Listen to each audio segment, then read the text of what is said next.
થેલી લેતા હો અને હારી ક્યાં બનાવો હડો હવે વાયલ તો દાડો હવે લપટામ લેવા પડશે બાપુજી મારા પાસે છે ને થેલીના તો પૈસા નહીં કારણ કે એના છે ને 32 રૂપિયા હોય અને મારા પાસે 10 રૂપિયા પડ્યા નહીં એટલે હું પેપ્સી લેતા હું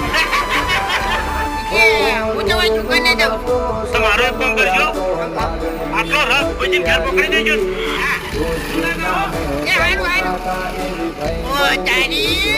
તો હારો ના મગાવવાનો તો એટલે અમારે ઓખાઈને તમે ગાડીમાં લઈ આપ ને પણ હવે તમે ના પીવા પીવો ખાલી કે રીતે ના પીવો તો હા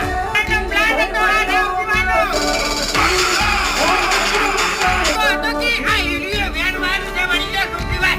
એટલે એના ઘરમાં મારા એકલા 500 મિનિટ લાગો હોય એટલે પણ તમારે તો પાવાનો તો કે આ ત્રણ જણા પીલી હતી કે બે જણા ને પીતો અરે આ એ વાત તો સાચી વાત પછી લાખ રૂપિયાની વાત કરી હો